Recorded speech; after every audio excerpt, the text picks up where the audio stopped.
నమస్కారం వార్తలకు స్వాగతం ముందుగా ముఖ్యాంశాలు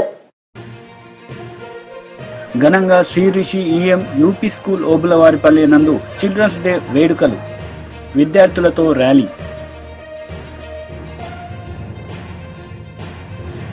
మత్తుకి బానిస అవుతున్న విద్యార్థి లోకం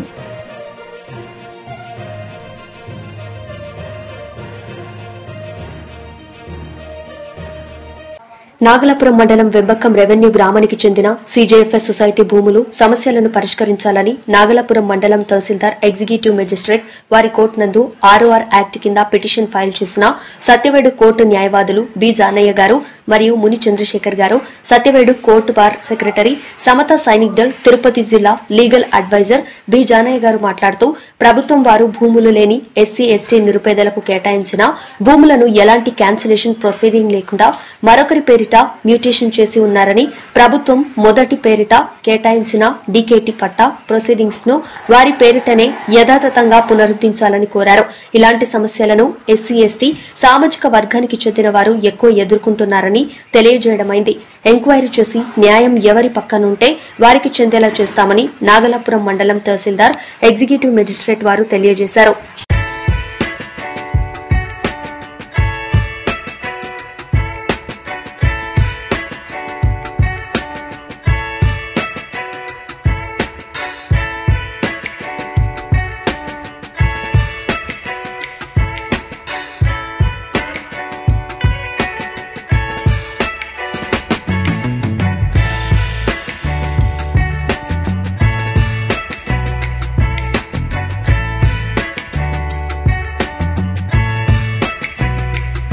మత్తుకి బానిసవుతున్న విద్యార్థి లోకం తెల్లవారగానే తల్లిదండ్రులు పాఠశాల కళాశాలలకు వెళ్లమని కూలీనాలి చేసి చదువులకు పంపితే మత్తు పొగాకు ధూమపానంలకు బానిసలుగా మారుతున్న విద్యార్థులు పుంగలూరు నియోజకవర్గం Chowdepalli.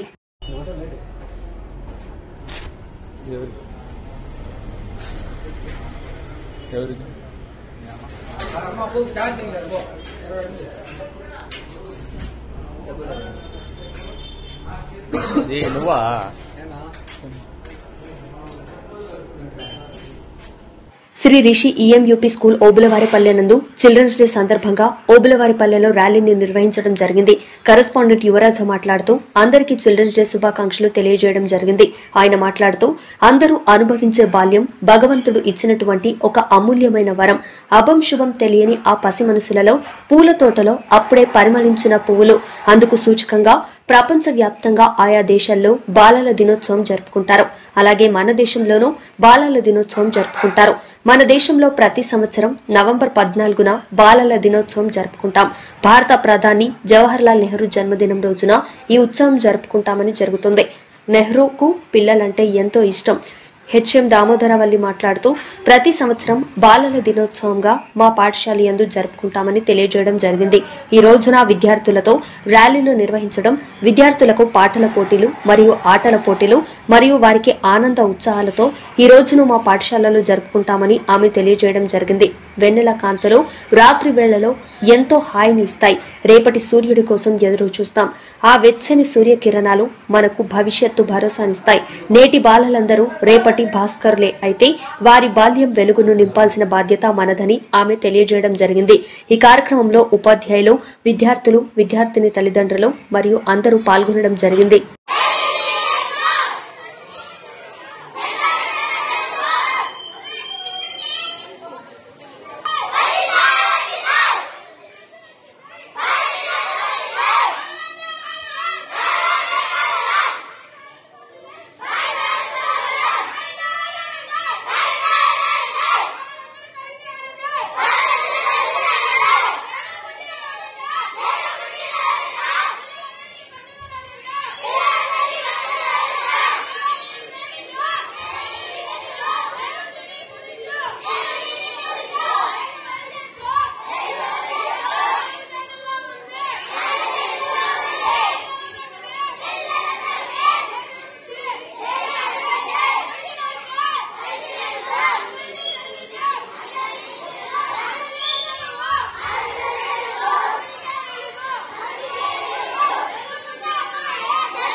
Land grabbing act soon DKT made free hold registration ఏవైతే తాత్కాలికంగా నిలిపివేశారో త్వరలో వాటిపై నిర్ణయం తీసుకుని 20 సంవత్సరాలు పూర్తయిన డీకేటీ ల్యాండ్స్ ని అమ్ముకోవడానికి గవర్నమెంట్ అతి త్వరలో నిర్ణయం తీసుకోబోతోంది. ఇప్పటికే ఫ్రీ హోల్డ్ చేసిన 9,50,000 ఎకరాలు రివ్యూ చేయడం పూర్తయిందని రెవెన్యూ మంత్రి తెలియజేశారు. ఎటువంటి కంప్లైంట్స్ లేని భూములు ఫ్రీ హోల్డ్ చేయడానికి నిషేధిత జాబితా 22A నుంచి తొలగించడానికి ప్రభుత్వం పచ్చజెండా ఊపింది. గత ప్రభుత్వం అధ్యక్ష బడుగు బలహీన వర్గాల కోసం ఏదైతే అసైన్ భూములను అమ్ముకునేందుకు బదలాయింపు చేసుకునేందుకు వీలుగా ఆంధ్రప్రదేశ్ అసైన్ భూముల బదలాయింపు నిషేధం చట్టం 1977కు సవరణ చట్టం అధ్యక్ష 35/2023 ద్వారా కొన్ని సవరణలు చేసింది అధ్యక్ష. ఈ సవరణ ప్రకారం అధ్యక్ష భూమిని అసైన్ చేసిన 20 ఏళ్ల తర్వాత నిజమైన అసైన్దారులు గాని అతని చట్టబద్ధ వారసులు గాని ఈ భూమిని వేరే వారికి అమ్ముకోవచ్చు, బదలాయించుకోవచ్చు. అధ్యక్ష దీని విధివిధాలు తెలియజేసేందుకు ఒక ఎగ్జిక్యూటివ్ ఇన్స్ట్రక్షన్ ఇచ్చారు అధ్యక్ష, జీవో నంబర్ 596 అధ్యక్ష. అయితే అధ్యక్ష ఈ యొక్క జీవో ఉనికిలోకి వచ్చే ముందే, యాక్ట్ ఉనికిలో వచ్చే ముందే అధ్యక్ష 6 నెలల ముందు, కరెక్ట్గా ఎలక్షన్కి 6 నెలల ముందు ఈ యొక్క యాక్ట్ అమెండ్ చేశారు అధ్యక్ష. కానీ సంవత్సరాల ముందు నుంచి అధ్యక్ష ఏదైతే గత ప్రభుత్వం నాయకులు, అప్పుడు ఉన్నటువంటి వైసీపీ నాయకులందరూ కూడా పేద ప్రజలు ఎవరైతే ఎస్ఐనీలు ఉన్నారో వాళ్ళందరి దగ్గరికి భూముల మీదకి గద్దల్లాగా వాలిపోయి వాళ్ళని బెదిరించో, బామాలో లేకపోతే ఇతర ప్రెషర్స్ పెట్టి వాళ్ళ దగ్గర నుంచి లాక్కున్నారని కూడా మనకి చాలా పూర్తిగా వివరంగా అర్థమవుతుంది అధ్యక్ష. అయితే అధ్యక్ష అధికారం అడ్డం పెట్టుకున్న అధ్యక్ష 20 ఏళ్లు పూర్తయిన అసైన్ భూములు ముఖ్యంగా అర్బన్ ప్రాంతాల్లో ఎక్కడెక్కడ ఉన్నాయో అవన్నీ కూడా తెలుసుకుని వాళ్ళు ముందుగానే లాక్కోవడం జరిగింది అధ్యక్ష. అయితే కొన్ని చోట్ల అధ్యక్ష అమ్మని వాళ్ళని మాత్రం బెదిరించి కూడా భూములు లాక్కున్నారని చెప్పేసి కూడా మనకు కంప్లైంట్ వస్తా ఉన్నాయి అధ్యక్ష. అలాగే అధ్యక్ష ఈ కాకుండా అధ్యక్ష 20 ఏళ్లు నిండని అసైన్ భూములు, అసలు అసైన్ చేయని భూములు, ప్రభుత్వ భూములను కూడా ఫ్రీ హోల్డ్ చేసి వైసీపీ గద్దలు ఈ భూములని లాక్కునే పరిస్థితి మనకు తెలుస్తుంది. అది కూడా ముఖ్యంగా అధ్యక్ష ఏదైతే ట్యాంక్ పోరంబోక్ అధ్యక్ష, గతంలో ఎన్నో ప్రభుత్వాలు ట్యాంక్ పోరంబోకు దేనికి ఉపయోగాలకు ఇచ్చేవాళ్ళు అధ్యక్ష. కాకపోతే అది రెజ్యూమ్ గవర్నమెంట్ చేసుకోవాలి కానీ ఎట్టి పరిస్థితుల్లో కూడా ఫ్రీ హోల్డ్ చేయకూడదు అధ్యక్ష. కానీ గత ప్రభుత్వాల అధ్యక్ష వీళ్ళు దాన్ని కూడా ఈ ఫ్రీ హోల్డ్ చేసిన పరిస్థితి అధ్యక్ష. అయితే అధ్యక్ష ఎన్ని పెద్ద ఎత్తున కంప్లైంట్స్ రావడంతో అధ్యక్ష ఇవన్నీ కూడా రీవెరిఫికేషన్ చేయాల్సిందే అని చెప్పేసి, రీవెరిఫికేషన్ అయ్యేదాకా ఎట్టి పరిస్థితుల్లో రిజిస్ట్రేషన్ కూడా చేయకూడదు అని చెప్పేసి 10వ తారీఖు ఆగస్టున అధ్యక్ష రిజిస్ట్రేషన్ కూడా ఆపుదలు చేసుకుంటూ కూడా మేము ఒక మెమో ఇవ్వడం జరిగింది అధ్యక్ష, ఐజీఎన్ స్టాంప్స్ రిజిస్ట్రేషన్ ద్వారా అధ్యక్ష. అయితే అధ్యక్ష ఇప్పటి వరకు అధ్యక్ష సర్వీస్ ఇనామ్ డాటెడ్ భూములన్నీ కలిపి 13,59,805 ఎకరాల అధ్యక్ష ఫ్రీ హోల్డ్ చేశారు అధ్యక్ష. దాంట్లో అసైన్ భూములు అధ్యక్ష 9,93,285 అధ్యక్ష, డాటర్ భూములు 1,94,232 అధ్యక్ష, సర్వీస్ ఇనాం భూములు అధ్యక్ష 1,38,846 అధ్యక్ష, షరతుగల భూముల అధ్యక్ష 33,442 అధ్యక్ష. అధ్యక్ష కేవలం అసైన్ భూముల వరకే చూస్తే అధ్యక్ష 9,93,285 అధ్యక్ష, దాదాపుగా 9 లక్షల వరకు రీవెరిఫికేషన్ అయిపోయింది అధ్యక్ష. మిగతా రీవెరిఫికేషన్ పూర్తయిన తర్వాత అధ్యక్ష వీటిపై చర్యలపైన కూడా తప్పకుండా అందరం కలిసికట్టుగా కూర్చొని మా ఆలోచన చేసి దీని మీద మనం చర్యలు తీసుకున్నాం అధ్యక్ష. అలాగే అధ్యక్ష ఇంతకుముందు చెప్పినట్టుగా అధ్యక్ష ఏదైతే రిజిస్ట్రేషన్ అయిందో 25,275 ఎకరాల అధ్యక్ష, దాంట్లో 15,000 మందికి అమ్మకాలు జరిగినాయి అధ్యక్ష. దాంట్లో 7,837 ఎకరాలకు అన్లాఫుల్ గా జరిగిందని చెప్పేసి కూడా తెలిసింది అధ్యక్ష. అధ్యక్ష ఏదైనా యాక్ట్ కానీ చట్టాలు కానీ రూల్స్ కానీ పెద్ద మనుషుల కోసం అధ్యక్ష, గత 5 సంవత్సరాలు ఉన్నటువంటి ముఖ్యమంత్రి ఒక క్రిమినల్ కాబట్టి అవన్నీ కూడా స్వలాభం కోసం ఆ చట్టాలని మార్చి యాక్ట్లను మార్చి వాళ్ళ అనువాయులు కేవలం వాళ్ళ అనువాయులు బాగుపడే విధంగా ఇవన్నీ కూడా మార్పు జరిగింది అధ్యక్ష. పేద బడుగు బలహీన వర్గాల కోసం అధ్యక్ష తప్పకుండా ఈ ప్రభుత్వం అనేది పేదల హితం కోరే ప్రభుత్వం కాబట్టి వాళ్ళ కోసం అవసరమైతే వాళ్ళు చేసినటువంటి తప్పులన్నీ కూడా చట్టపరంగా యాక్షన్ తీసుకోవటం, అలాగే వాటిని కూడా అమెండ్ చేసే విధంగా కూడా తప్పకుండా ముందుకెళ్తాం అధ్యక్ష. అందుకనే అధ్యక్ష, ఎందుకంటే ఇప్పుడు వచ్చిన కంప్లైంట్లో అధ్యక్ష ల్యాండ్ గ్రాబింగ్ కంప్లైంట్స్ 881 వచ్చినాయి అధ్యక్ష. దాంట్లో 8,081 అధ్యక్ష. దాంట్లో 5,300 రిటర్న్స్ కూడా అయిపోయాయి అధ్యక్ష. అందుకనే అధ్యక్ష ల్యాండ్ గ్రాబింగే 8,000 వచ్చినాయి కాబట్టి తప్పకుండా ఈ ప్రభుత్వం పేద ప్రజల భూములు కాపాడుతామని చెప్పి లక్ష్యంతో పనిచేస్తా ఉంది కాబట్టి ల్యాండ్ గ్రాబింగ్ యాక్ట్ కూడా తేబోతా ఉంది అధ్యక్ష. అది కూడా ఈ రోజే మనం మూవ్ కూడా చేస్తా ఉన్నాం అధ్యక్ష అసెంబ్లీలో. అలాగే అధ్యక్ష ఏదైతే 22A చెప్పారో 2019లో 22Aలో ఒక 1.90 crores ఎకరాలు ఉంటాయి అధ్యక్ష.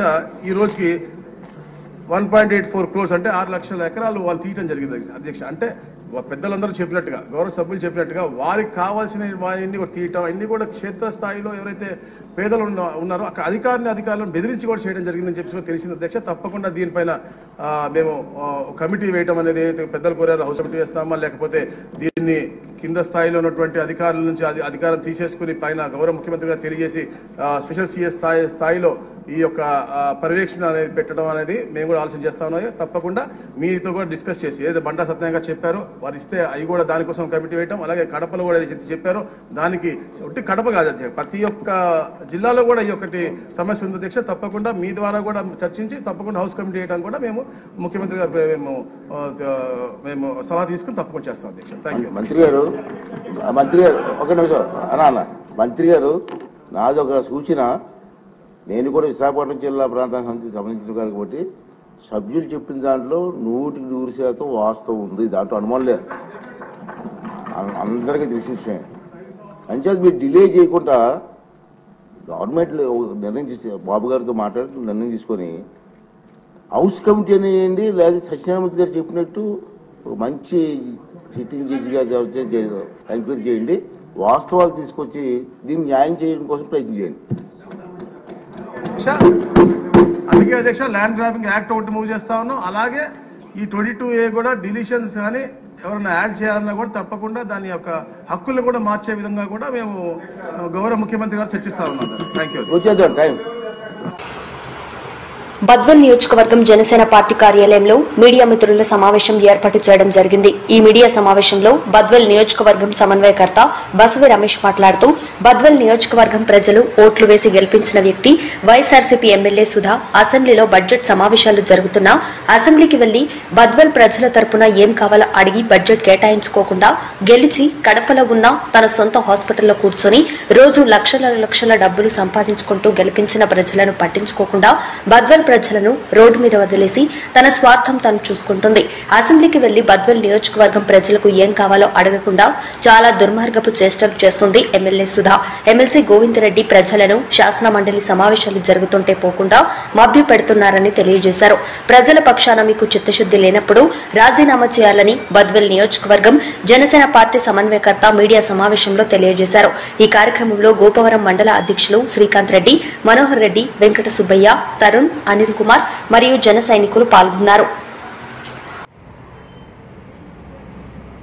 అందరికీ నమస్కారం. ముఖ్యంగా మీడియా మిత్రులకు పిలవగానే వచ్చినందుకు మీకు నమస్కారాలు తెలియజేసుకుంటూ ఈరోజు మా నియోజకవర్గం పరిస్థితి ఎలా ఉన్నదంటే ఎవడు ఎమ్మెల్యే పట్టించుకునే నాదుడు ఎవరు, అసెంబ్లీకి పోయే సిచ్యువేషన్ కూడా లేని పరిస్థితిలో మా నియోజకవర్గం ప్రజలు గెలిపించుకొని ఎన్నో బాధలు అనుభవిస్తున్నారు. ఎమ్మెల్యే అయిన రోజు వెళ్ళి అసెంబ్లీకి సంతకం పెట్టి వచ్చిన మన నియోజకవర్గం ఎమ్మెల్యే సుధారాణి గారు ఈ రోజు అసెంబ్లీ పక్కన కూడా ఈ రోజు వరకు అసెంబ్లీ పక్కన కూడా చూడకుండా ఆమె హాస్పిటల్లో పనిచేసుకుంటున్నదంటే ఏం మాట్లాడాలి? ప్రజలు ఎన్డీఏ కూటమిని కాదని కూడా ఏదో చేస్తారు, ఏదో చెందుతారు, మా నియోజకవర్గానికి మేలు చేస్తారని చెప్పి ఆమెను గెలిపించిన పాపానికి ఈరోజు అసెంబ్లీ కూడా పోకోకుండా ఆమె హాస్పిటల్లో సూదులు వేసుకుంటా కూర్చున్నది. ఏం మాట్లాడాలి ఈరోజు చెప్పండి? బద్వేల్ నియోజకవర్గం తరఫున అసెంబ్లీలో మాట్లాడడానికి ప్రజలు ఎంతో ఆశతో మీకు ఓట్లేస్తే ఈ రోజు మీరు అసెంబ్లీకి పోకుండా బడ్జెట్ సమావేశాలు జరుగుతుంటే మన నియోజకవర్గానికి ఏం కావాలా, నియోజకవర్గానికి ఏం చేయాలా, ఈ ఆలోచన లేకుండా గెలిచి పోయి మీరు మీ హాస్పిటల్ పనిచేసుకుంటున్నారంటే మీకు అసలు తెలివి ఉందా అని నేను జనసేన పార్టీ తరఫున మిమ్మల్ని క్వశ్చన్ చేస్తున్నా. చెప్పండి, మీరు ఆ మాత్రం దానికి పోటీ చేయడం ఎందుకు? మీరు గెలవడం దేనికి? పోయి మీ హాస్పిటల్ మీ పనులు చేసుకోవడం ఎందుకు? ప్రజల నియోజకవర్గంలో ఉన్న 2 లక్షల పైచిలకు ప్రజలను ఇంచుమించు 3 లక్షలు ఖర్చు చేస్తున్న ప్రజలను ఎవరు పట్టించుకుంటారో?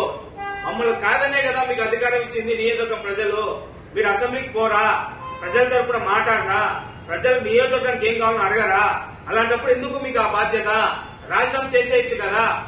ప్రజలు చూసుకునే వ్యక్తినే నియమించుకుంటారు కదా ప్రజలు. ఏదో చేశారు, ఏదో చెందారని చెప్పి 2019 నుంచి 2022-21 వరకు మీ వారు చనిపోవడం వల్ల 2021 నుంచి మళ్ళా మిమ్మల్ని ప్రజలు నియమించుకున్నారు. అప్పుడు మీరు కాల్చింది ఏమీ లేదు. 2024 నుంచి మీకు ఎలక్షన్ లో గెలిపించిన పాపానికి ఒక్కరోజు కూడా మీరు అసెంబ్లీకి పోరా? బడ్జెట్ సమావేశాల్లో వెళ్ళి మా నియోజకవర్గానికి ఇంత కావాలా మేము చేస్తున్నారట. మా నియోజకవర్గంలో ఎంతమంది సోషల్ మీడియాలో మా అధ్యక్షుల వారి గురించి ఎందుకు పెట్టడం మాకు తెలుసు. ఎవరిని వదిలిపెట్టాం, అందరి మీద కంప్లైంట్ చేస్తాం. ఖచ్చితంగా చేసిన పాపానికి అనుభవించాలి. మీరు అనుభవించి తీరుతారు కూడా. నేను ఖచ్చితంగా ఎవరిని సోషల్ మీడియాకి తప్పుగా ఎవరు పెడుతున్నారు? మీరు ఎందుకు రాశారు? ఇష్టం వచ్చినట్టు చేతిలో ఫోన్ ఉంది కదా, ఇష్టం వచ్చినట్టు ల్యాప్టాప్ ఉంది, ల్యాప్టాప్ లో ఫోన్ వినియోగించుకుంటా ఇష్టం వచ్చినట్టు మంచి చెడ లేకోకుండా తల్లి, కొడుకు, పిల్ల ప్రతి ఒక్కరిని రోడ్డు మీద లాగిన మూర్ఖులు మీరు. మళ్ళా ఈ రోజు సిక్కుల జరవసం లేకోకుండా మేము మంచి చేసినాం, అయినా మమ్మల్ని అరెస్ట్ చేసినామని మాట్లాడుతున్నారు. దీన్ని మేము తీవ్రంగా ఖండిస్తున్నాం. బద్వేలు నియోజకవర్గంలో ఎవడెవడికి ఏ రకంగా రాశారు అన్ని మా కూడా దగ్గర ఉన్నాయి. వాళ్ళని వదిలిపెట్టే క్వశ్చన్ లేదు. ప్రతి ఒక్కరి మీద కేసులు పెడతాం, తగిన శిక్ష మీకు వేపిస్తామని చెప్పి నియోజకవర్గంగా తెలియజేస్తున్నాం. చూడండి, 5 సంవత్సరాలు 5 నెలల అధికారం వచ్చింది. మేము ఎన్ని చేస్తున్నాం ఒకసారి చూడండి ప్రజలారా.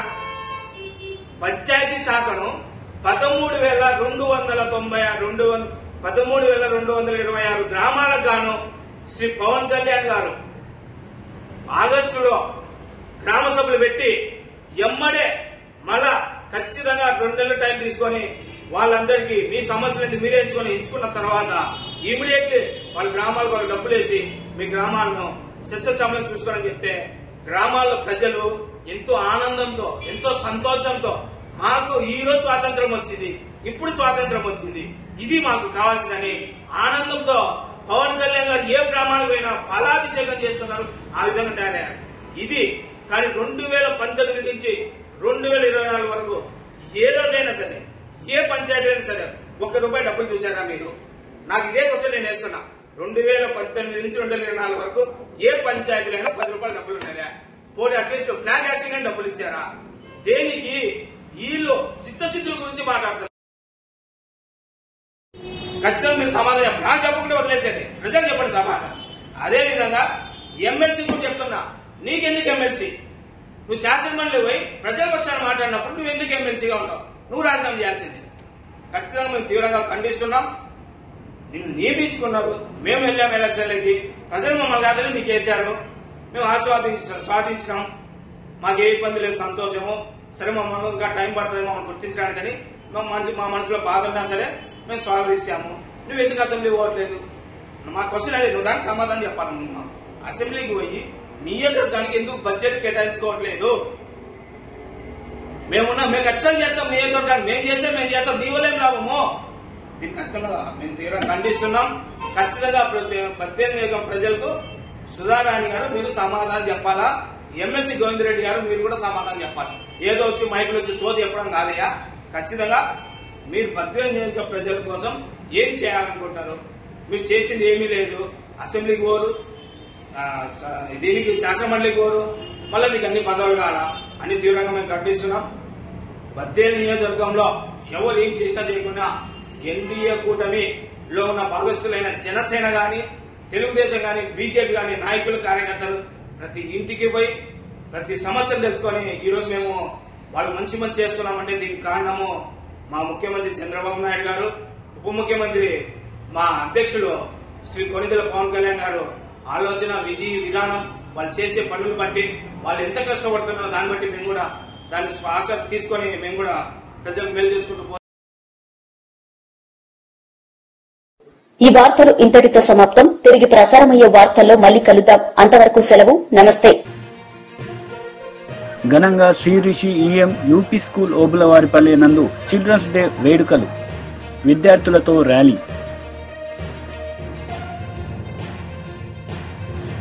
మత్తుకి బానిస అవుతున్న విద్యార్థి లోకం.